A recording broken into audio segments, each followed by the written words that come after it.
नमस्कार, मैं हूं संजीव श्रीवास्तव। आप देख रहे हैं 4 PM न्यूज नेटवर्क। मित्रों, इसे कहते हैं चोरी और उस पर सीना जोरी। जी हां, पूरा मसला मामला बताता हूं, लेकिन स्मरण कराऊं, मैं बार-बार एक कहावत को कोट करता हूं और वो कहावत ये है कि सैयां भये कोतवाल तो फिर डर काहे का। जी हां, हम देख रहे हैं, पा रहे हैं कि हमारे जो प्रधानमंत्री जी हैं, उनकी जो टीम है, ना तो वो कोर्ट की परवाह करती है और ना ही संवैधानिक संस्थाओं को बहुत भाव इनके द्वारा दिया जाता है। और जब ये नहीं देते, तो जो राज्यों में है, दूसरा इंजन है, भारतीय जनता पार्टी की जहां सरकारें हैं या जो एनडीए का कुनबा है, उनकी सरकारें हैं, तो वो क्यों तवज्जो देंगे? मैं बात करने जा रहा हूं मध्य प्रदेश की, देश के दिल मध्य प्रदेश में बीते सप्ताह एक बड़ा ऐसा घटनाक्रम हुआ था और ऐसी जगह हुआ था जो देश की सबसे स्वच्छ एक शहर होने का खिताब बार-बार जीतने वाला इंदौर। और उस इंदौर में बीते सप्ताह 48 घंटों का महाजाम लगा था और महाजाम में 3 लोगों की जानें चली गई थी। 2 लोग हार्ट अटैक से मारे गए थे, जबकि एक जो थे, जो कैंसर के पेशेंट थे और घंटों जाम में फंसे रहने के बाद उनकी ऑक्सीजन का जो सिलेंडर था, वो समाप्त हो गया था और उनकी जान चली गई थी। और बड़ा हड़कंप मचा, बूमाबूम हुआ, लेकिन सरकार को बहुत फर्क नहीं पड़ा। हमने उस खबर को रिपोर्ट किया था। आप हमारा जो 4 PM का आर्काइव है, जो हमारा प्लेटफ़ॉर्म है, उसमें आप टटोल लीजिए 4 दिन पहले और देखिएगा कि जो गडकरी साहब के महकमे को लेकर हमने खबर लिखी थी कि क्या स्थिति है, क्या हालात हैं।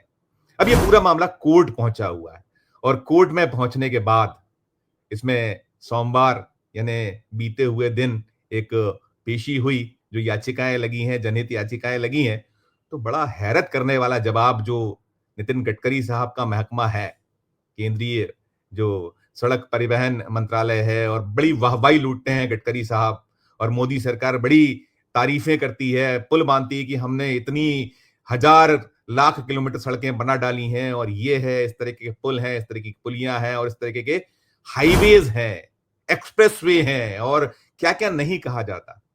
बड़ी दलीलें दी जाती हैं, लेकिन जो इंदौर में महाजाम लगा था, लगातार 48 घंटे सतत, और हजारों जो वाहन, 4,000 से ज्यादा वाहन फंस गए थे वहां और बहुत लोगों को सामना मुश्किलों का करना पड़ा था। कई किलोमीटर का जाम, 1 किलोमीटर का सफर 7 घंटे में पूरा हो पा रहा था और प्रशासन, शासन, मध्य प्रदेश की सरकार हाथ पे हाथ धरे बैठी रही थी। किसी ने किसी की सुध नहीं ली थी। वो इंदौर, जो बड़ा ऐसा एक जागरूक शहरों में शुमार है, मध्य प्रदेश की व्यावसायिक नगरी है, उस व्यावसायिक नगरी के हाल पुरसाने और वहां का प्रशासन निकम्मा नाकारा हमको कहना पड़ा था।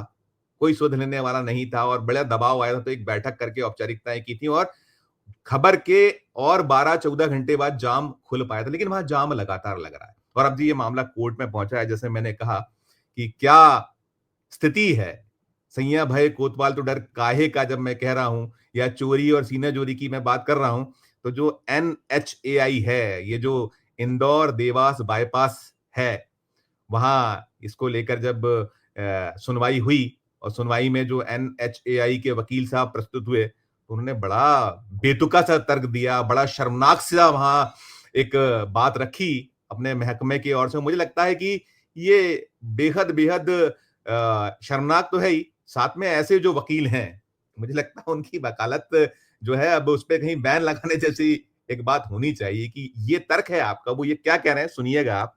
वो ये कह रहे हैं, उन्होंने जो वहां सुनवाई के दौरान जो वकील साहब ने कहा है, वो कह रहे हैं, लोग निकलते क्यों हैं? लोग निकलते क्यों हैं इतनी जल्दी? जाम तो लगेगा ही। और लोगों को बाईपास से मॉल, मल्टीप्लेक्स, होटल जाना है, ट्रैफिक लोड बढ़ रहा है, बाईपास पर गड्ढे खुल गए हैं, होटल, रेस्टोरेंट और मैरिज गार्डन भी हैं, इसके अलावा कई टाउनशिप भी हैं। तो वो तो दलील ही दे रहे हैं कि लोग निकलते क्यों हैं। आप बताइए कि वो एनएचएआई 3 जानें ले ले। इंदौर और उसके आसपास के लोगों की जानें गई थी।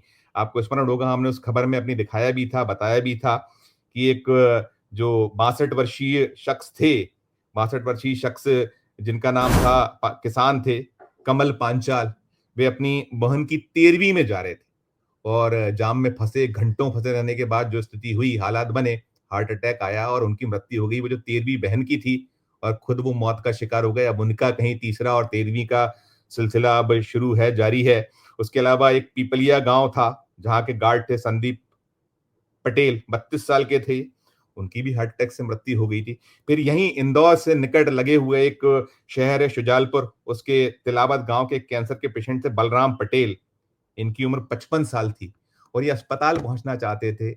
उनको एक इमरजेंसी के तहत ले जाया जा रहा था, लाया गया था और कोई व्यवस्था नहीं थी। घंटों जाम में फंसे रहे और उनका जो ऑक्सीजन सिलेंडर था वो खत्म हो गया था और उनकी भी जान चली गई थी। तो ये मामला, ये सिलसिला रहा और अब उस बात को, ये जाम लगा था बीते सप्ताह 26, 27, 28, 29 और 27, 28, 29 को जबरदस्त जाम था। 3 दिन रहा था। शुरुआत उसकी 27 से भयावह होना शुरू हुई थी और 29 तक चला था और चलते-चलते ये सारा कुछ हुआ। कोई ज़िम्मेदारी फिक्स नहीं है। अब तक जैसे हमने उस खबर में भी दिखाया था, बताया था, आप उस खबर को देखिएगा, आप पलट लीजिएगा। सारा कुछ हमने घटनाक्रम दिया था और सवाल उठाए थे। हमने कलेक्टर इंदौर से पूछा था, उन्होंने जवाब ही नहीं दिया था। 4 दिन हो गए, कोई जवाब नहीं आया है। क्या आपकी वैकल्पिक व्यवस्था, और अभी भी वहां जाम की स्थिति बार-बार हो रही है, लग रही है और इसमें बेहद-बेहद हैरत की बात यह है कि ये मामला पिछले साल मध्य प्रदेश हाई कोर्ट के जो चीफ जस्टिस थे तत्कालीन, सुरेश कैत साहब, उनकी भी समक्ष पहुंचा था और उन्होंने कड़ी फटकार, इस बदहाली, इस स्थिति, ये जाम पर बहुत कड़ी फटकार लगाई थी और अभी भी ये हाईकोर्ट की जो है इंदौर जो बेंच है वहां पहुंचा हुआ था। उसी की सुनवाई के दौरान ये एक निकम्मापन जैसा, नाकारा, ऐसा घटिया बयान, शर्मनाक बयान, क्या क्या कहें, उसमें सब कुछ कम पड़ते हैं, शब्द कम पड़ते हैं। तो ये मामला जब नवंबर में तत्कालीन जो मध्य प्रदेश हाईकोर्ट के चीफ जस्टिस साहब थे सुरेश कैत साहब के पास पहुंचा, तो उन्होंने कड़ी फटकार लगाई थी। उन्होंने एनएचएआई को 3 महीने में इस पूरे मामले को दुरुस्त करने का, बल्कि उन्होंने तो 1 महीने का वक्त दिया था, इन्होंने 3 महीने का वक्त मांगा था। जो एनएचएआई है, जो उस समय के, जो मैंने कहा कि तत्कालीन जो चीफ जस्टिस साहब थे मध्य प्रदेश हाईकोर्ट के सुरेश कैत साहब, तो इन्होंने 3 महीने का वक्त मांगा था एनएचएआई ने, उन्होंने 1 महीने का वक्त दिया था और अब 7 महीने बीत चुके हैं। हाल बेहाल है, बुरे हैं, बदतर हैं। आप देख लीजिए, सोच लीजिए कि क्या स्थिति है और 48 घंटे के जाम के बाद 3 जानें चली जाएं और पूरा प्रशासन मौन बैठा रहे, शासन मौन रहे और ये जो नितिन गडकरी साहब का महकमा है, national highway authority of India, जो बड़ी-बड़ी बातें, बड़े-बड़े दावे खुद गडकरी साहब करते हैं और टोल ही टोल है। आप निकल के दिखाइए, भोपाल से इंदौर जाइए या इंदौर से किसी भी रोड पे चले जाइए। एनएचएआई के जो टोल नाके हैं, आपकी जेब को कैसे हल्का करते हैं, किस बुरी तरह से आपकी जेब कटती है। आप जब वाहन खरीदते हैं तो आप एक बड़ा भरकम भारी टैक्स देते हैं, जो जिस राज्य में उसे रजिस्टर्ड कराते हैं। अलग-अलग तरीके के टैक्सेस होते हैं, फिर रोड टैक्स लिया जाता है। रोड टैक्स के बाद आप सड़क पर चलिए तो फिर टैक्स है, फिर टैक्स है, फिर टैक्स है और व्यवस्थाएँ क्या हैं? जाम ही जाम है। दावे और जो जुमले और बातें हैं, मोदी सरकार और नितिन गडकरी साहब, दूसरा इंजन उनका मध्य प्रदेश का, कि अब हमारी जो क्षमता है वो हो गई कि हम 15-16 किलोमीटर प्रतिदिन की सड़कें बना रहे हैं। लेकिन हुजूर, सड़कों के हाल क्या हैं? किस बुरी स्थिति में हैं सड़कें? कैसे लोग परेशान होते हैं, हैरान होते हैं, हलाकान होते हैं? तो कुल जमा हालात ये हैं और ये जो मसला मामला है, चौंकाने वाला है। और मैं जो कह रहा था कि उल्टा चोर कोतवाल को डांटे, कहीं जो है चोरी और सीना जोरी, कि भाई आप निकलते ही क्यों हैं? लोग बिना काम निकलते क्यों हैं?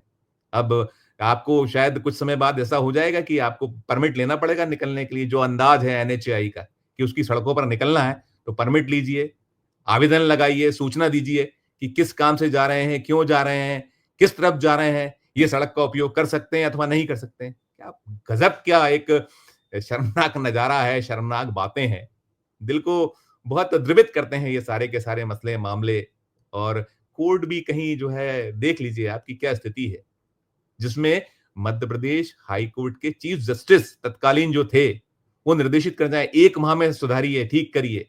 7 माह बीत जाएँ और सब मौन धारण कर रहे हैं। चौथ वसूली, कमीशनखोरी, जो-जो हो सकता है सब।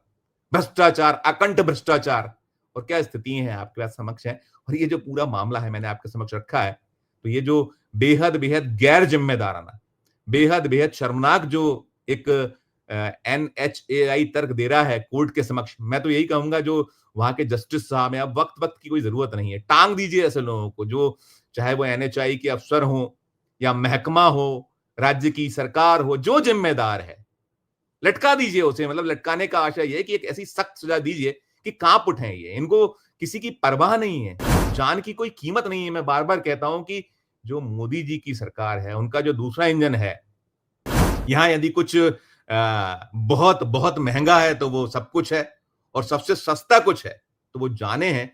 और किसी की कोई अकाउंटेबिलिटी फिक्स नहीं है, जिम्मेदारी तय नहीं है। आप कीजिए, बच जाइएगा, आपका कोई बाल भी बांका नहीं कर पाएगा। पब्लिक है, मरती रहे मरे, जनता है, मरती रहे मरे। हमें तो हिंदू मुसलमान और सबके नाम पर वोट मिल रहे हैं, मिलते रहेंगे। और विपक्ष भी नाकारा निकम्मा है, 3 जानें चली गई हैं। वहां जो जनप्रतिनिधिगण है, प्रशासन शासन तो सो ही रहा है, जो जिला प्रशासन है उसका तो निकम्मा नकारापन देख ही नहीं, लेकिन वहां के जो जनप्रतिनिधिगण है इंदौर के, वो क्या कुछ कर रहे हैं? क्यों नहीं वो जो जागरूकता की मैं बात करता हूं कि बेहद जागरूक शहर है, देश का सबसे साफ सुथरा और बार बार खिताब जीतने वाला शहर, वहां इतनी गंदगी, ऐसे लोग जो खामोश चुप बैठे हुए हैं, किसी को किसी की सुध नहीं है। ये तो ऐसा है कि वही मैंने कहा, जनता मरे मरती रहे, हमें तो वोट मिलते रहेंगे, हमारी सरकार बनती रहेगी और अपना उल्लू सीधा करते रहेंगे। आपकी अपनी क्या राय है इस पूरी खबर को लेकर? इस वीडियो के कमेंट बॉक्स में जाकर जरूर प्रकट कीजिएगा। और खबर अच्छी लगे तो चैनल को लाइक कीजिएगा, सब्सक्राइब कीजिएगा, ज्वाइन का बटन दबाइएगा तो हमारी हौसला अफजाई होगी। प्यार और स्नेह बना रखिए और देखते रहिए 4 PM न्यूज नेटवर्क। धन्यवाद, नमस्कार।